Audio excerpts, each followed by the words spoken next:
Daily Boni Online TV. Kwa majina naitwa Masanja Salum Kayumbo, ni katibu wa taasisi ya Al-Marid mkoa wa Dodoma. Sisi kama taasisi ya Al-Marid mkoa wa Dodoma tuna changamoto ambayo inatusumbua sisi baina ya sisi pamoja na mamlaka husika. Tuliomba kiwanja kwa ajili ya matumizi ya kujenga shule, hospitali, chuo cha uuguzi, hospitali na makazi. Na hii ni kwa sababu taasisi yetu inajihusisha na masuala ya kidini pamoja na huduma za kijamii. Katika kuifanya jamii iendane na wakati na ipate huduma kwa wakati, tuliamua kufanya maombi haya. Sasa bahati nzuri, baada ya kufanya maombi haya, jiji walitufanikiwa kutujibu, wakatupatia barua ya kutupatia eneo hilo. Na barua hii ilitutambulisha kwa kabidhi wasii kwa ajili ya kupata kibali cha kumiliki eneo hilo. Baada ya barua ya jiji ambayo ilitupeleka kwa kibali hicho ni hii hapa, ambayo iliambatana na ramani ya eneo hilo, ambayo ramani hiyo ni hii hapa.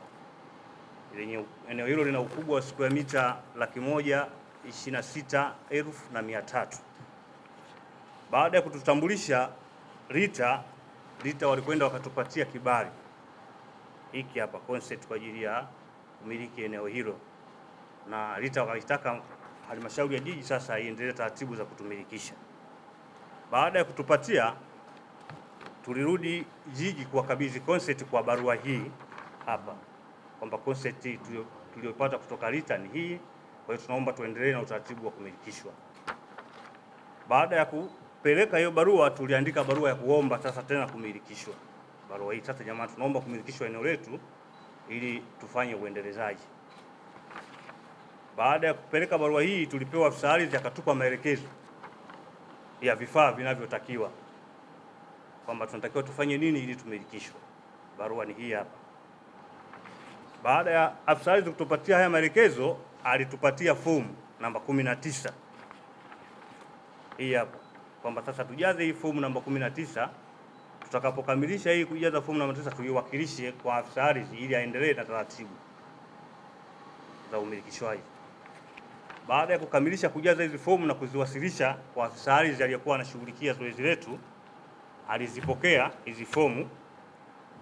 Majibu yake, alitujibu kwamba yeye hatua aliyofikia sasa inahitaji maamuzi ya mkuu wa idara na mkurugenzi wa halmashauri ya jiji, kwamba hawezi kuendelea na swala kumilikisha mpaka mabosi wake wamruhusu.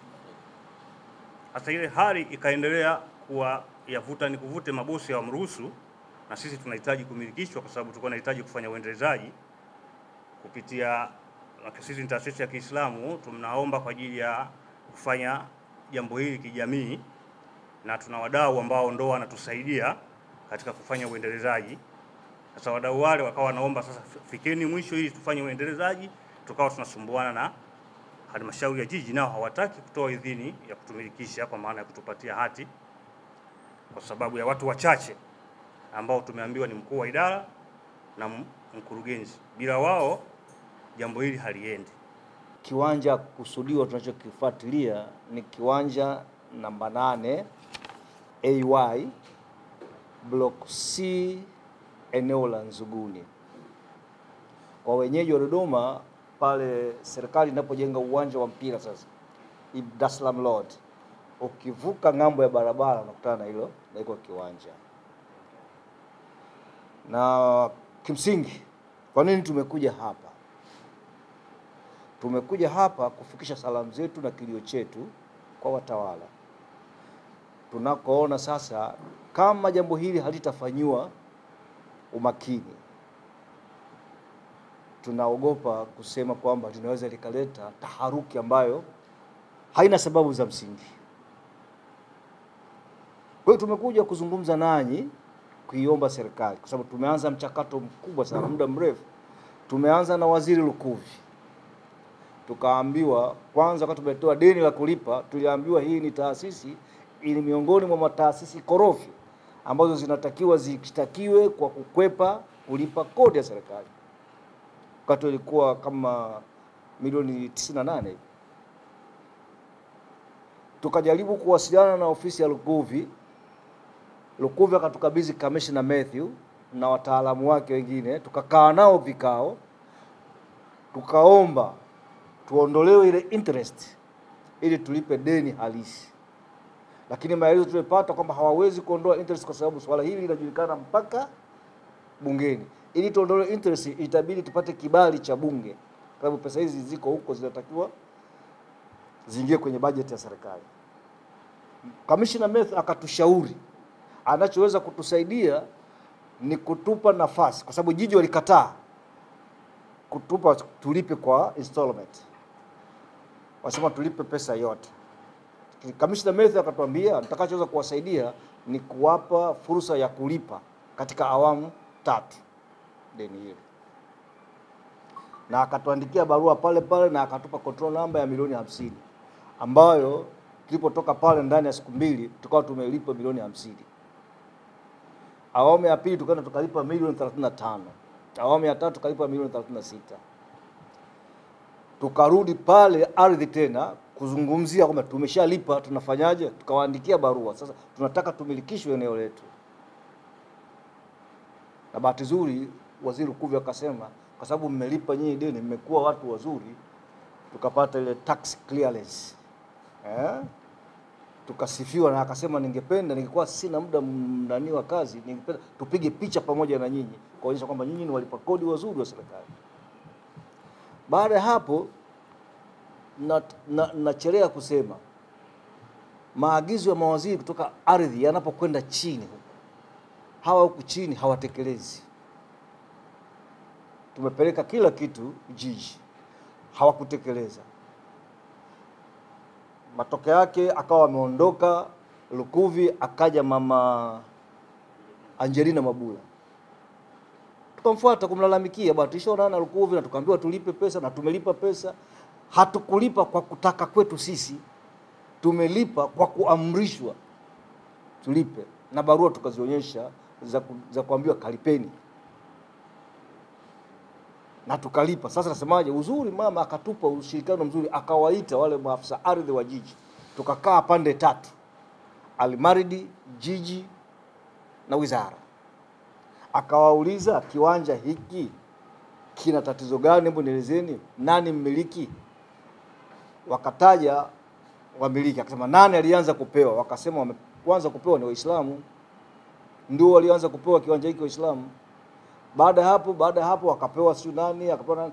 Sasa hao wengine wamelipa, hao wengine hawajalipa.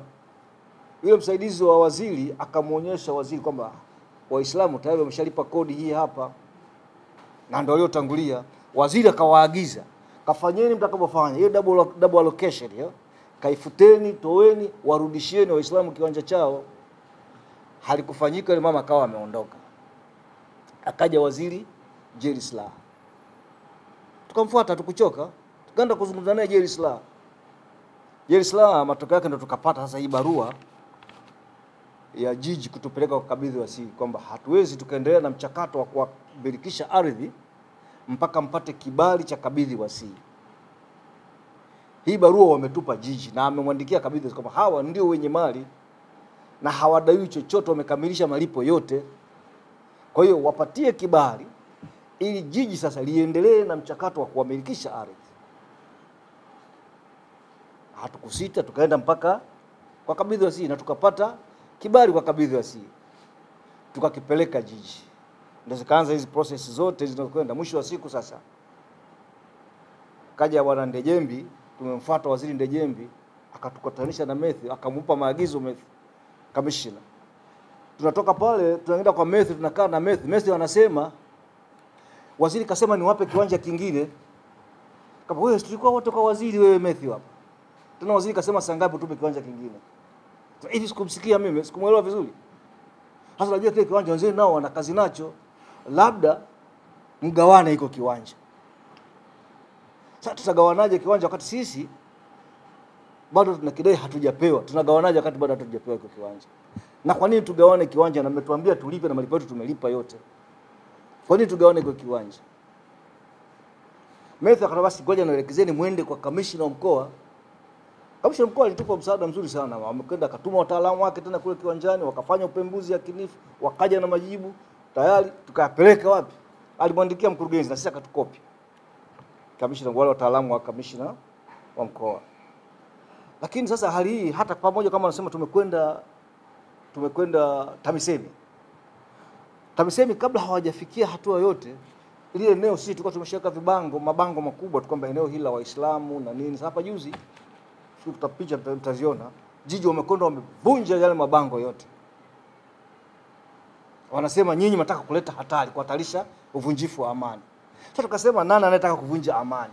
Wewe unataka kunipola kiwanja changu au mimi nayetetea kiwanja changu? Haya ni baadhi ambayo tumebidi sasa tuchukue hatua za haraka kuja hapa, ili tujaribu serikali na yeye ngazi ya juu waone watendaji wao. Maana siku zote tunaweza kuwa tunakaa tunailaumu serikali, kumbe watendaji ndio wanaiharibu serikali. Sasa kilio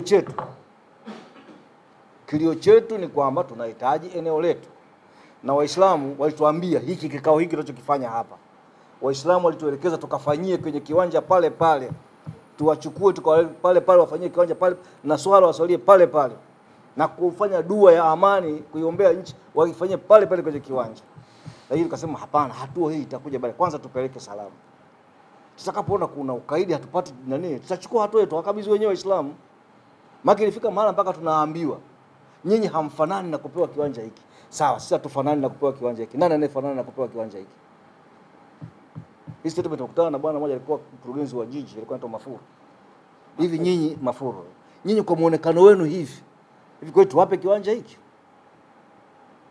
Ilifika mahala tunawafuata mpaka anatuambia sitaki kuwaona hapa ofisini kwangu. Msije hapo ofisini kwangu. Sasa sisi mimi nilimwambia, hii sio ofisi yako, hii ni ofisi ya umma.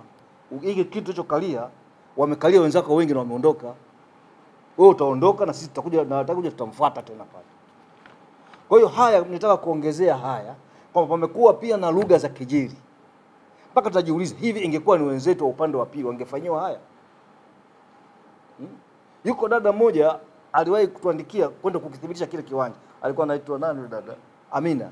Katoa mchoro na nini kapeleka. Kwamba hiki kiwanja kipo na hiki na coordinates zake akaziweka. Ile dada alisakamwa na nafikiri alishamhamisha wamempeleka wapi huko Mkalama.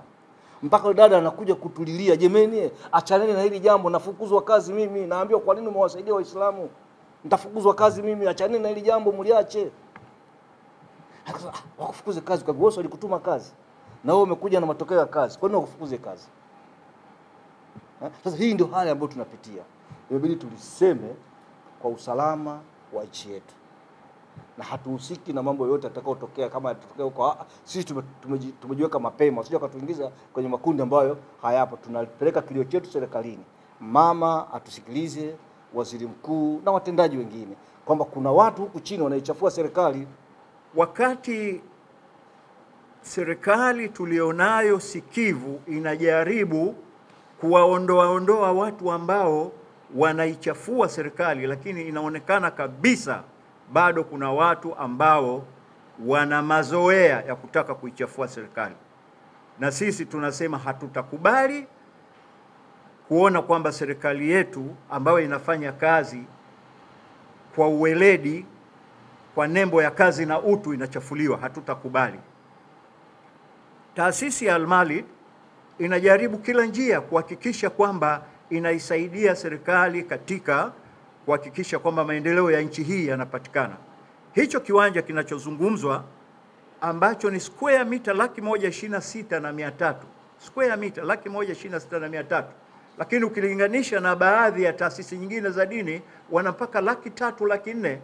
Ni kiwanja ambacho kimepatikana tangu 2023, lakini kwa bahati mbaya yani kumekuwa na mlolongo wa kuonyesha tu kwamba labda sisi sio muhimu, hatupewi kipaumbele, wakati mambo ambayo tulikuwa tunataka tufanye kwenye kiwanja hicho kwanza ni kujenga hospitali, kuwe na makazi, lakini vile vile kuwe na chuo cha Al-Malid kwa ajili ya kuelimisha watu. Sasa tunashangaa kwa nini hali inakuwa namna hii. Tunaiomba serikali, kwa sababu sisi tupo kwa ajili ya kuisaidia serikali, na kwa bahati nzuri serikali yetu ni sikivu. Tunaomba mkono wa serikali ambao ni mrefu uwalenge wote ambao wanajaribu kulikwamisha swala hili ambalo limekwenda kiutaratibu jinsi inavyotakiwa, lakini wao wanakwamisha tu wanavyotaka, na mpaka sasa hivi kiwanja kimeanza kuchafuliwa na watu kuanza kupewa watu wengine. Kwa hiyo tunaona kabisa hapa upo ukorofi wa kipesa. Kuna watu kabisa hawaitakii mema serikali hii. Kwa hiyo tunatoa ombi sisi kama makao makuu, hili jambo lishughulikiwe kiutaratibu jinsi inavyotakiwa, na sisi ambao ndio wenye haki na hicho kiwanja tupewe. Tunachelea haya mambo, tusije tukawashtakia wenyewe wenye mali yao ambao ni Waislamu na wasio kwa Waislamu, wanajamii, kwamba jamani hili jambo linatoka. Haya ndio mambo yanayosababisha watu wengine ambao ni innocent waweze kupata matatizo bila sababu.